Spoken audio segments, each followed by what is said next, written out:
মাদি, একটু চিংড়ি মাছের মালাইকারি বানাবে? খুবই খেতে ইচ্ছে করছে। হ্যাঁ বৌমনি, বানাবো। এমনিতে তো তুমি কিছুই খেতে চাও না, দিন রাত দেখি তোমার শাশুড়ি মা জোর করে করে তোমায় খাওয়াচ্ছে। আর আজ তুমি মুখ ফুটে বললে আমি তোমার ইচ্ছে পূরণ করব না। এই সময় তো খাওয়ার ইচ্ছে হবেই। মনীষা, ওদের বাড়ির রান্নার মাসি, রমার হাত দুটো ধরে বলে উঠেছিল, তুমি খুবই ভালো। রমা বলেছিল, বৌমনি, তোমার মন একদম শিশুর মতো, এরকম থেকো সব সময়। মনীষাও সেদিন বলেছিল, জানো রমাদি, টক খেতে এখন খুব ভালো লাগে, আগে তো খেতেই পারতাম না। রমা মুচকি হেসে বলেছিল, এই সময় টক খাওয়ার ইচ্ছে হবে। আমি কাল তোমার জন্য তেঁতুল আনবো, আমাদের বস্তির পাশে একটা গাছ আছে। আর তোমার যা খেতে ইচ্ছে হবে শুধু আমায় একবার বলবে, আমি সেটাই করে দেব। আমার ঘরে যখন প্রথম আমার মেয়ে শালুক এলো, তখন খিদে দ্বিগুণ বেড়ে গেছিল। মনীষা বলল, তখন তুমিও খেতে এমন? কষ্টের হাসি হেসে রমা বলল, আমাদের মতো গরিবদের আর খাওয়া? খিদের জ্বালায় কলের জল খেয়েছি, ভাতের ফ্যান খেয়েছি, খাবার দেবে কে? আর বাচ্চা পেটে এলে কাজটাও চলে গেল। তখন যে বাড়িতে কাজ করতাম তারা বলল, পরে এসো। এই অবস্থায় কাজ করতে দেবে না ওরা। এদিকে মাতাল বটটা ঘরে টাকা রাখতে দিত না। এখন তুমি বুদ্ধি করে ব্যাংকের বই করে দিলে বলে দুটো টাকা জমাতে পারছি। তখন ঘরে খাবার নেই, টাকা নেই, আমি শুধু ভাবতুম পেটে যে আছে বাঁচবে তো। ভগবানকে দিন রাত ডাকতুম বাচ্চাটা যেন সুস্থ হয়। সবাই তো তখন বলতো, না খেলে নাকি কানা খোড়া বাচ্চা হবে। আমি তো অত বুঝি না, লেখাপড়াও জানি না, তাই ভীষণ ভয় হতো। একটু খাওয়ার জন্য হা হা করতাম। রমা মনীষাদের বাড়ি কাজে এসেছে মাস 6 আগে।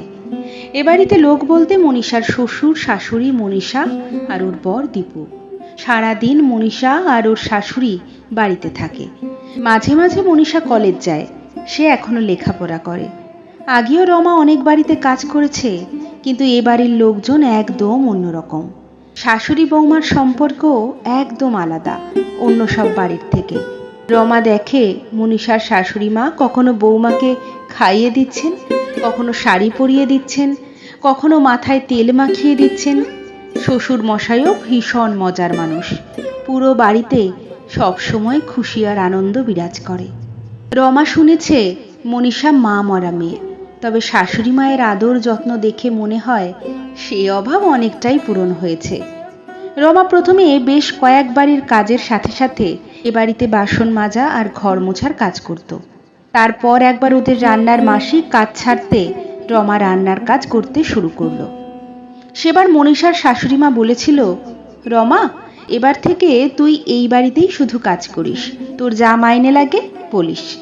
রমা এই প্রস্তাবে ভীষণ খুশি হয়েছিল, কারণ এ বাড়িতে কাজ করেও শান্তি। রমা এ বাড়িতে খায়, ভালো মন্দ রান্না হলে বাড়ি নিয়ে যায়। মনীষা রমাকে ব্যাংক অ্যাকাউন্ট, এটিএম সব করে দিয়েছে। মাসে মাসে সেখানে মাইনে দেয়। মনীষা কোথাও ঘুরতে গেলে রমার মেয়ের জন্য উপহার আনতে ভোলে না।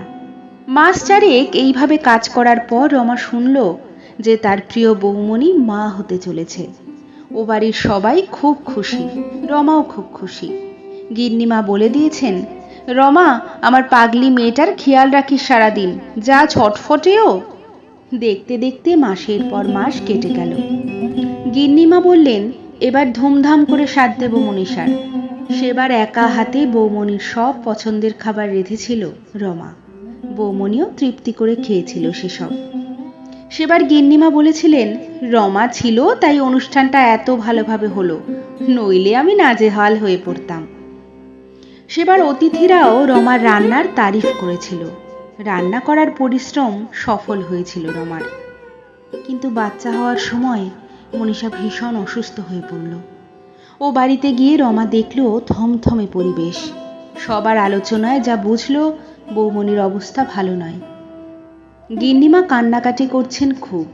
মনীষার বাবাও এসেছেন। সেদিন যাওয়ার পথে শিব মন্দির গেল রমা। মাথা ঠুকে প্রার্থনা করল বৌমনি আর তার বাচ্চা যেন সুস্থ হয়ে বাড়ি ফেরে। মানত করল 10 কেজি বাতাসা দিয়ে পুজো দেবে সে। পরের দিন সকাল সকাল পুজো দিয়ে প্রসাদ নিয়ে কাজে গেল রমা। গিয়ে শুনল বৌমনির একটা ছেলে হয়েছে। বৌমনি আগের চেয়ে একটু ভালো আছে। রমা পুজোর ফুল আর প্রসাদ দীপুর হাতে পাঠিয়ে দিল। বৌমনি বাড়ি আসার পর তার আর বাচ্চার খেয়াল রেখেছে সব সময় রমা, পাশে থেকেছে। গিন্নিমা বলেন, তুই আমাদের পরিবারেরই একজন রমা। তারপর মনীষার ছেলে একটু বড় হতেই সবাইকে সাথে নিয়ে মন্দিরে গিয়ে পুজো দিয়েছে রমা। রমার বস্তির বেড়ার ঘরে বসে পেট পুড়ে খেয়েছে ও বাড়ির সবাই। দেখতে দেখতে মনীষার ছেলে অয়ন বড় হয়েছে। এখন তার বয়স 1.5, হাঁটতে শিখেছে ও, কথা বলাও শিখছে একটু একটু করে। মাঝে মাঝে রমা অয়নের খেলার সাথীও হয়ে যায়। বেশ কাটছে ওদের দিন। গিন্নিমা সব সময় নাতিকে চোখে হারান। বৌমনি এখন ভীষণ ব্যস্ত। সামনে তার চাকুরির পরীক্ষা, লেখাপড়া করছে পুরো দমে। একদিন গিন্নিমা রমাকে ডেকে বললেন, রমা, আবার বাচ্চা নিচ্ছিস? গিন্নিমার অভিজ্ঞ চোখকে ফাঁকি দেওয়া সম্ভব নয়। রমা মিনমিনে গলায় বলল, হ্যাঁ গিন্নিমা। গিন্নিমা বললেন, আগে জানাসনি কেন? রমা বলতে পারল না, কাজ হারানোর ভয়ে সে জানাতে চায়নি সেটা। এ বাড়িতে কাজ করলে যে পেট পড়ে খেতে পাবে ও। গিন্নিমা ডাকলেন মনীষাকে। মনীষা এসে বলল, রমাদি, তুমি আবার মা হতে চলেছ আর আমাকেই বলনি? মনীষাকে দেখে মনে হলো সে খুব খুশি, কিন্তু এদিকে নানান চিন্তা এসে ভিড় করেছে রমার মনে। পরের দিন আসতেই গিন্নিমা বললেন, রমা, একটা ভালো রান্নার মেয়ে খুঁজে দিস তো। চমকে উঠে রমা বলল, আমি পারবো গিন্নিমা। গিন্নিমা বললেন, 5 মাস হয়ে গেল, আর কতদিন পারবি? এই অবস্থায় তোর কাজ করা ঠিক হবে না এত। তুই তো আবার ছুরিতে সবজি কাটতে পারিস না, শিল নড়াতে বাটনা বাটিস, এসব করা ঠিক হবে না এই অবস্থায়। নিজেকে খুব অসহায় মনে হলো রমার। তবে কি আগের মতো অবস্থা হবে ওর? মনীষা কোথা থেকে এসে হাজির হয়ে বলতে শুরু করলো, ঠিক মতো খাবে রমাদি, ফল সবজি বেশি বেশি খাবে, প্রতি মাসে ডাক্তারের কাছে যাবে, তোমার অ্যাকাউন্টে তোমার মাইনে পাঠিয়ে দেব, তোমায় আর কষ্ট করে এত দূর থেকে আসতে হবে না। এ কথা শুনে চোখ থেকে জল গড়িয়ে পড়ল রমার। না, এ কষ্টের নয়, আনন্দের অশ্রু। গিন্নিমা বললেন, মনীষা যখন প্রথম মা হলো, দিন রাত এ বাড়িতে পড়েছিলি তুই, ভালো মন্দ সব খেয়াল রেখেছিস। এখন তুই মা হবি, আমাদের দায়িত্ব তোর সব খেয়াল রাখার। 3-4 মাস হয়ে গেছে রমা বাড়িতে আছে। ব্যাংক থেকে টাকা তুলে ব্যাগ ভরে বাজার করে সবাই মিলে পেট ভরে খায়।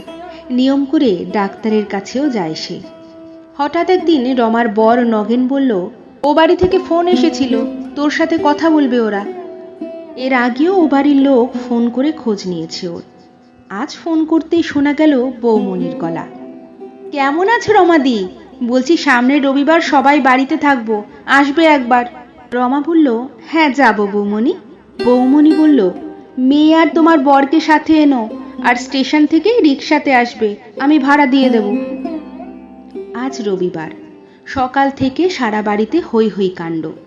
রান্নাঘরে অপুট হাতে সব রান্না করেছে মনীষা, শাশুড়ি মাকে সাথে নিয়ে। রমা বাড়ি ঢুকে তো অবাক, এ কি দেখছে ও? বসার ঘরে সুন্দর আসন পাতা, থালা সাজাচ্ছে মনীষা। রমা বলল, আজ কি আছে বৌমনি? গিন্নিমা হেসে বললেন, মেয়ের কথা শোনো, আজ এই আয়োজন সব তোর জন্য, আজ আমরা তোর সাথ দিচ্ছি। শুনে হতভম্ব হয়ে গেল রমা। মনীষা তাড়া দিল, বসো বসো রমাদি, এবার একে একে সবাই তোমাকে আশীর্বাদ করবে। সবাই আশীর্বাদ করলো রমাকে। অনেক উপহার পেল সে।